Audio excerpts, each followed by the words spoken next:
Hi, I'm Eric Zimmer. Welcome back to the history of the British royal family. When we last ended, we finished off with the end of the Plantagenet dynasty in England. Now, the next 4 chapters are going to focus on the next dynasty, the Tudors. And we're going to look at some of the most famous kings England ever had, which will be very interesting. You ready? Alright, let's begin. Chapter 6, The Tudors, Part 1, Conspiracy and Bloodshed. The Plantagenet dynasty was gone. Now the Tudors were in charge. But the Plantagenet family was still around. Henry VII, the first king of the new Tudor dynasty, tried to heal the rift that had led to the Wars of the Roses. After the Battle of Bosworth, he married Elizabeth of York, daughter of King Edward IV. This King Henry hoped would finally reunite the rival houses of York and Lancaster. But there was not a chance. The Yorkists were still out for revenge and would try any trick in the book to dislodge the Tudors. In 1487, a young man arrived in Ireland claiming to be Edward Plantagenet, Earl of Warwick. His real name was Lambert Simnel, son of a joiner in Oxford. The true Earl was the son of George, Duke of Clarence, brother of King Edward IV. That gave Simnel a putative name to the throne of England. He staked this claim on May 24, 1487. That day he was crowned King Edward VI in Dublin Cathedral. For a crown, the king had to use a gold circlet, borrowed from a statue of the Virgin Mary. When Henry VII heard about it, he responded vehemently. He knew this King Edward VI was an impostor because he had the real Earl of Warwick imprisoned in the Tower. To prove Simnel was a sham, Henry brought the real Earl of Warwick out of the Tower. He made a big show of parading him through the streets of London so everyone would know who he was. But this did not deter Simnel and his supporters. They landed an invasion force in Lancashire, in the north of England, on June 4, 1487, then marched south towards London. King Henry was waiting for them at Stoke in Nottinghamshire, and won the battle that ensued. He also captured Lambert Simnel. Arguably, Simnel deserved to be executed for treason, but Henry decided to shame him instead. So he made Simnel a servant in the royal kitchens. Lambert Simnel was not the only false claimant to the crown. In 1491, another young man turned up in Cork, Ireland, claiming to be the Earl of Warwick. Then he changed his story and said he was an illegitimate son of King Richard III. Finally, he settled for pretending to be Richard, Duke of York, one of the princes in the Tower. The young Duke of York, so he declared, had not died in 1483.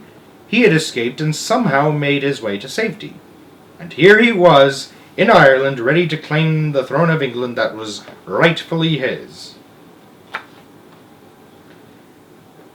The Duke of York was, of course, another impostor.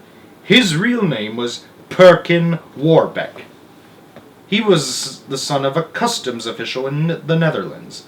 Warbeck was 19, about the same age the real Duke would have been if he were still alive. For Henry VII, this impostor was even more dangerous than Lambert Simnel. Henry sent agents to scour Europe to find him. Henry need not have bothered, for Warbeck fell straight into his hands. In 1497, he landed in Cornwall, in southwest England, with a force of 120 men. He gathered support and before long raised an army of 8,000. Now he felt secure enough to declare himself King Richard IV. But Warbeck was no military leader. His followers were a rabble with no idea how to fight a battle. Most of them fled when they encountered Henry's army at Taunton in Somerset. After that, Warbeck was easily captured and forced to confess that he was not really Richard the Fourth. At first, King Henry was kind to him. He made him one of his supporters. It was only when Warbeck tried to escape that he was dispatched to the Tower of London. That did not cure him. In 1499, King Henry's spies discovered that Warbeck and the real Earl of Warwick were planning to escape. It was the end for both of them. Warbeck was hanged, and Warwick was beheaded. There were no more impostors during the reign of King Henry VII, which ended with his death in 1509.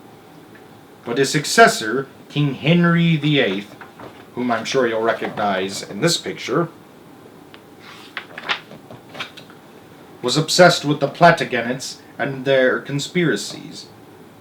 As king, he set out to get rid of every Plantagenet he could lay his hands on. Henry VIII's chief target was the de la Pole family. They were descended from George, Duke of Clarence, the brother of Edward IV and Richard III. Their claim to the throne was somewhat distant, but legitimate all the same. During Henry's reign, the senior member of the family was Margaret Pole, Countess of Salisbury. Cardinal Reginald Pole, son of the Countess, managed to escape into exile in Europe, but his brother, Geoffrey Pole, was arrested. He gave evidence against his mother, the Countess, another of his brothers, Henry Pole, Lord Montagu, and two other relatives, Henry Courtenay, Marquis of Exeter, and Sir Edward Neville.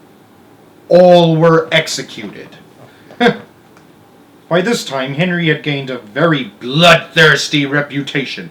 Much later, he was given the nickname Bluff King Hal. Hal?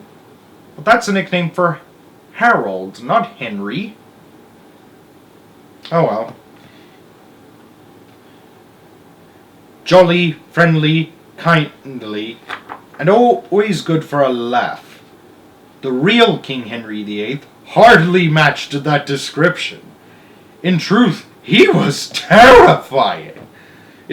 By 1541, Henry had married 4 wives, and each had time to discover what he really was.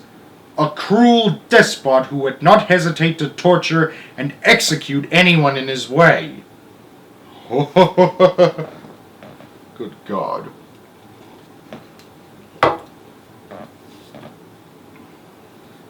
Henry VIII's first wife was Catherine of Aragon, daughter of King Ferdinand and Queen Isabella of Spain. Catherine had been married before to Henry's elder brother Arthur, but Arthur died in 1502, soon after the wedding. Little did Catherine know that this first marriage would later provide Henry with ammunition against her. Catherine was 6 years older than Henry. She had to wait for him to grow up before he could marry her. He was 18 and already King of England, and she was 24 when the ceremony took place on June 11, 1509. At first, Henry and Catherine were very happy. "My wife and I be in good and perfect love, as any two creatures can be," Henry wrote to Catherine's father, King Ferdinand. Their first child, a son, was born on New Year's Day in 1510. His delighted father held a tournament in celebration at Richmond Palace. Then tragedy struck. The baby prince lived for only 7 weeks. Henry and Catherine were devastated, but things would only get worse. Catherine had several more children. All except one died in infancy or were born dead. The only survivor was a daughter, Princess Mary, born in 1516. Catherine had been a beautiful woman, but all those deaths had worn her down. By the age of 30, she had lost her looks and her figure. Even her hair had turned silver. This is a portrait of what she looks like. This was probably before her marriage to the king. Anyways, she became intensely religious. Most of her time was spent at prayer. She even wore a hair shirt under her gowns, in the manner of an ascetic or saint. None of this appealed much to Henry. He liked young, lively women, and Catherine was no longer young or lively. But most of all, he longed for a son to succeed him. Henry loved his daughter, Princess Mary, and was very proud of her. He also spoiled her. But England was not yet ready for a reigning queen. Henry needed a new, young wife who could give him the son he so desperately craved. In 1522, Anne Boleyn came to court as one of Queen Catherine's ladies-in-waiting. She was 21, stylish, sexy, and sophisticated. Although not beautiful, Anne knew how to attract men. She was a tremendous flirt with a few tricks up her sleeve. Even King Henry was taken aback by how much she knew about the arts of love. Anne Boleyn was also ambitious. Once she arrived at the royal court, she aimed for the top prize, Henry VIII himself. But she was not going to make the same mistake as her sister Mary, who had once been Henry's mistress.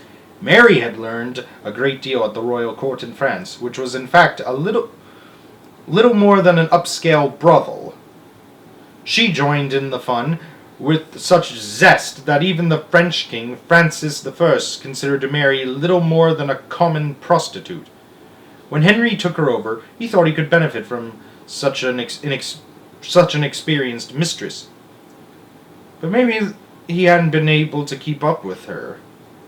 Anne Boleyn said later that he was not a very good lover. Even so, Henry had grown tired of Mary Boleyn after 2 years and thrown her out. Anne was not going to let that happen to her. In 1526, Henry asked Anne to become his mistress. He was flabbergasted when she turned him down. He kept on trying, but the more he tried, the more Anne refused. He wrote her passionate love letters. She took her time answering, just to keep him on the hook. But she would not budge. She knew she had driven the King of England into a frenzy of desire, just where she wanted him. Meanwhile, Henry was having big trouble with Catherine. She had always been a great lady, calm, modest, and gracious. It would not be difficult to get around her, or so Henry believed.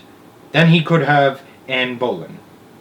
But in June of 1527, when he told Catherine he wanted a divorce, he found out differently. Henry had discovered a good reason for divorcing Catherine, a religious reason that should have done the trick. The Prohibition of Leviticus in the Bible forbade marriage between a man and his brother's widow. King Henry could always persuade himself that whatever he wanted, he should have. And the Prohibition of Leviticus persuaded him that his marriage to Catherine had been cursed. That was why all their sons had died. Catherine burst into tears when he told her. But that did not mean she was giving in. Far from it. When she stopped crying, Catherine told Henry that he could not have a divorce. She claimed that her brief marriage to Prince Arthur had never been consummated, and therefore had not been a marriage at all. The Prohibition of Leviticus did not therefore apply.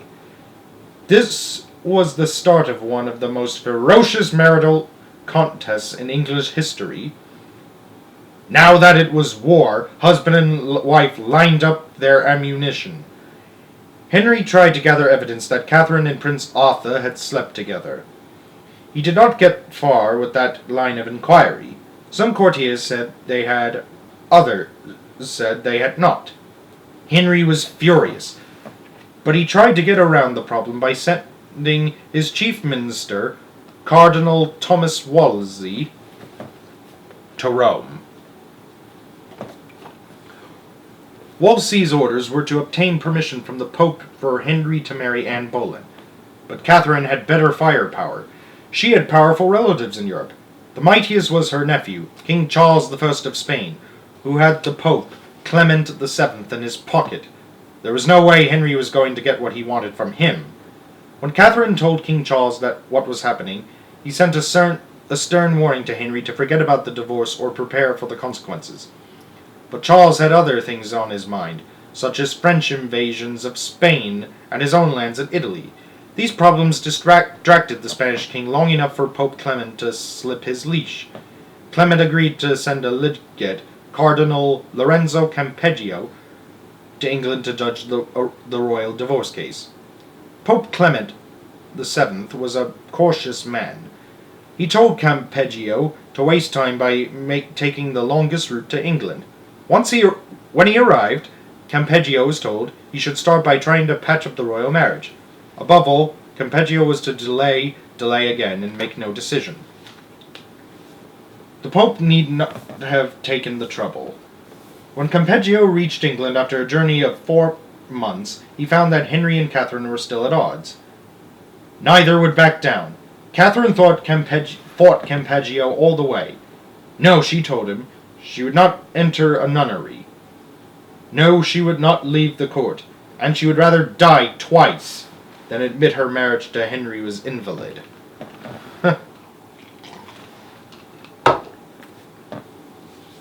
Campeggio had no better luck with King Henry.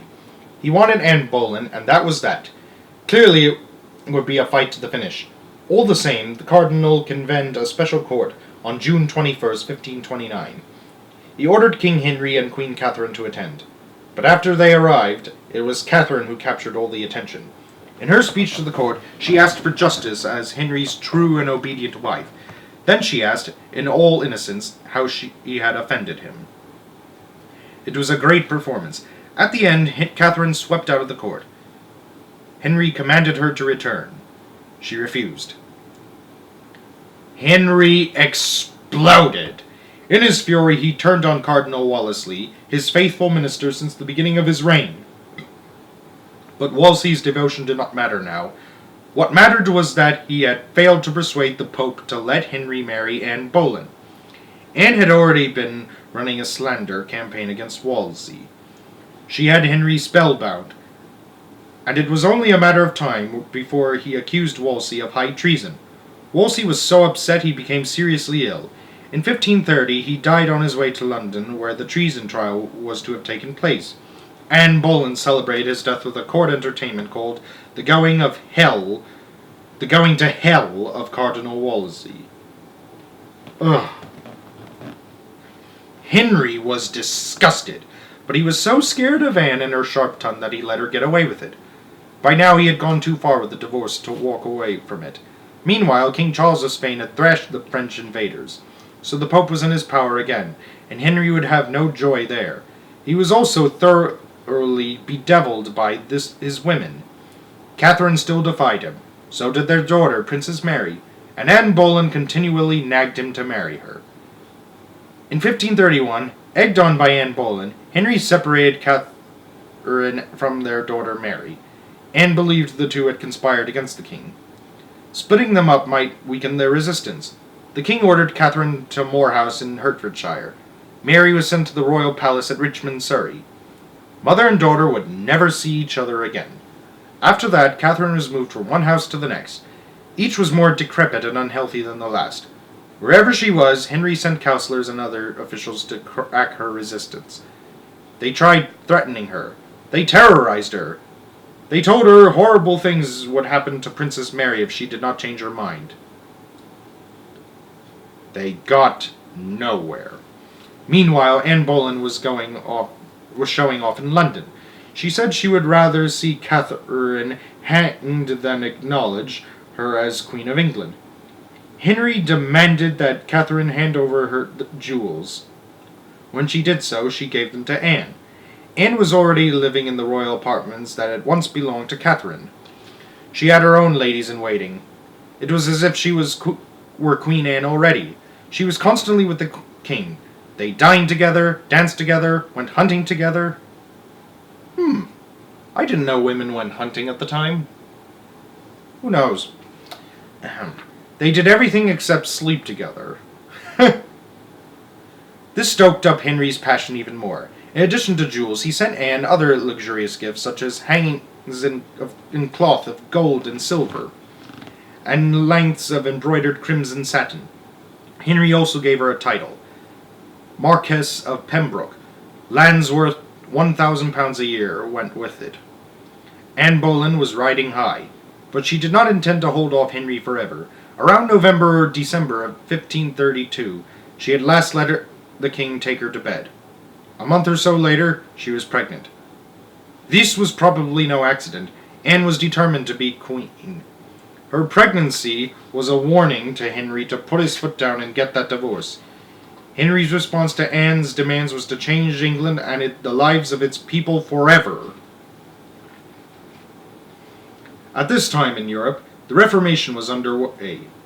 The Protestant Reformation, to be exact. Protestants were breaking away from the Pope and the Roman Catholic Church. Now it was Protestants against Catholics. King Henry was a sincere Roman Catholic, but he broke with Rome just the same. The Pope would not give him a divorce, so he made himself supreme head of the Church of England and granted himself the divorce he wanted. King Henry VIII and Anne Boleyn were married in secret on January 25th, 1533. Henry had given Catherine one last chance to give up her rights and title as queen. She had still refused. The outlook was bad for Catherine. After the break with Rome, the English Church no longer needed the Pope's agreement for anything. So it was easy for Thomas Cranmer, Archbishop of Canterbury, to declare that Catherine's marriage was at an end. At the same time, he decreed that Anne's marriage was legal.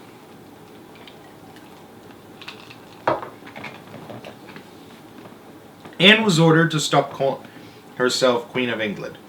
She had to use the title Princess Dowager instead.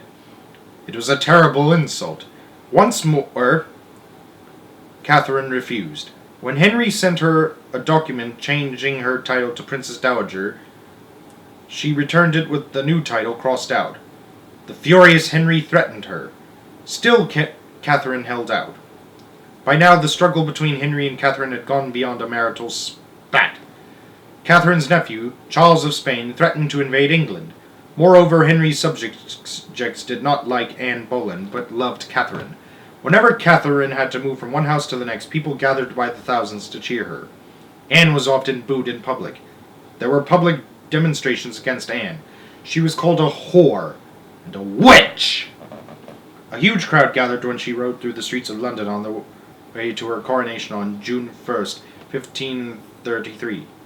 The crowd had been ordered to cheer. Instead, they yelled, "Nan Boleyn shall not be our queen." By this time, the king had become desperate. Catherine and Mary were still defying him. As for Anne, she was giving her husband a hard time. Anne was a real Tartar, demanding and vengeful. She threw one tantrum after another. Her child, born on September 7th, 1533, turned out to be another girl, the future Queen Elizabeth I. There were no celebrations. Henry felt he had been made the laughingstock of Europe. In England, he had to face fearful slanders. It was said that the king was living in sin with Anne, that she was no more than a wicked woman with loose morals who deserved to be burned at the stake. Princess Elizabeth was condemned as illegitimate. Before long, Henry decided it was Anne's fault that their child was not the son he wanted. He began to call his second marriage his great folly. It certainly looked that way. Henry had no control over Anne. She would insult him in front of his courtiers. She never apologized. All Henry could do was complain to Anne's father, Sir Thomas Boleyn, that Queen Catherine had never used such language to him. The pressure brought out Henry's natural cruelty. He began to mull over the idea of getting rid of Anne. But as long as Catherine lived, he was stuck with her. Catherine, however, had not much longer to live. By 1534, it was said she had dropsy. In fact, she was suffering from cancer. "So much the better," retorted the king when he heard about it. Catherine was then shortening whatever life she had left by refusing to eat. She was afraid Henry was going to poison her. Meanwhile, there was opposition to his second marriage. Henry's answer was to execute anyone who spoke out against it. One of the condemned was Sir Thomas More, scholar and author, and once Henry's chancellor. More was beheaded on